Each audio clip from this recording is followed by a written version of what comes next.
Hi viewers, எல்லாருக்கும் வணக்கம். எல்லாம் எப்படி இருக்கிறீங்க? இன்றைக்கி ஷார்ட் வீடியோவில் வந்திருக்கேன். டேரெக்டாக வீடியோஸ் போயிட்டுருக்கு. இன்றைக்கி இயரிங்ஸ் வந்து எப்படி பேக் பண்ணுறது அப்படின்னு சொல்லிட்டு பார்க்க போகிறோம். இது எல்லாமே வந்து ஆர்டர் வந்திருக்கு. ஸோ இந்த ஆர்டரை வந்து நம்ம வந்து இன்றைக்கி பேக் பண்ண போகிறோம். ஓகேவா? பியூட்டிஃபுல்லான ரெட் அண்ட் ஒயிட் இயரிங். நிறைய வீடியோஸ் வந்து நம்ம வந்து சேனலில் போட்டிருக்கோம். இயரிங் எப்படி பண்ணுறது ப்ளஸ் வந்து குரோஷெட் வந்து பேசிக்லேருந்து நம்ம வந்து பார்த்துட்ருக்கோம் இல்லையா? ஸோ பியூட்டிஃபுல்லான இயரிங்ஸ். இதை பேக் பண்ணுறதுக்கு நான் வந்து ஹோம்மேட் வீட்லேயே செஞ்ச ஒரு பாக்ஸ் வச்சுருக்கேன். ஸோ இந்த பாக்ஸ் எப்படி பண்ணுறதுன்னு நம்ம ஒரு நாளைக்கு ஒரு வீடியோவில் பார்க்கலாம். ஓகேவா? இது வந்து பர்ச்சேஸ் பண்ணது கிடையாது, ஹோம்மேட் பாக்ஸ். இது மாதிரி டிஷ்யூ பேப்பர் வந்து மார்க்கெட்டில் கிடைக்குது. ஸோ இந்த டிஷ்யூ பேப்பரை நம்ம பாக்ஸ்க்கு மேலே எப்படியே அழகாக வச்சுக்கலாம். ஓகே,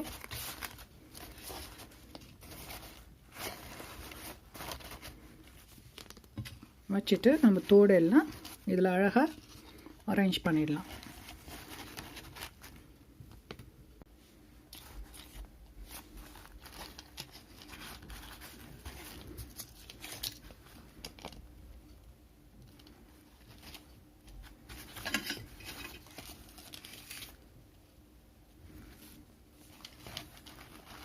மொத்தம் 8 தோடு இருக்குது.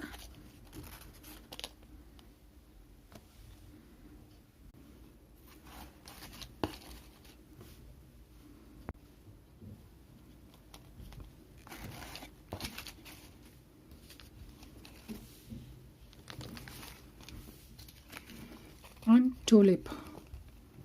Tulip earring. இந்த இயரிங் ஹூக் எல்லாமே வந்து நமக்கு அலர்ஜிக் ஆகாத ஹூக்கு. ப்ளஸ் வந்து இந்த பீசஸ் எல்லாமே வந்து காதில் போடும்போது ரொம்ப ரொம்ப அழகாக இருக்கும். ஸோ கரெக்டாக நம்ம வந்து ஃபிக்ஸ் பண்ணிட்டோம். இப்போ இதை அழகாக மூடிடலாம்.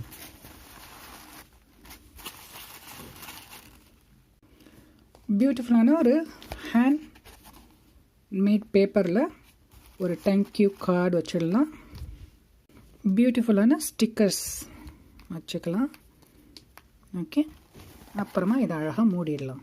இது மூடுறதுனால கீழே வந்து நமக்கு வந்து தோடு வந்து அப்படியே ஒரு ப்ளேஸில் இருக்கும். அது வந்து மாறி போகாது. இதை நல்லா நம்ம முடிச்சு போட்டுக்கலாம். ஓகே, பியூட்டிஃபுல்லாக நம்மளோட பேக் ரெடி ஆகிடுச்சு. நம்ம கவரும் ரெடி ஆகிடுச்சு. கவருக்குள்ளார பாக்ஸ் வச்சிடலாம். கவர்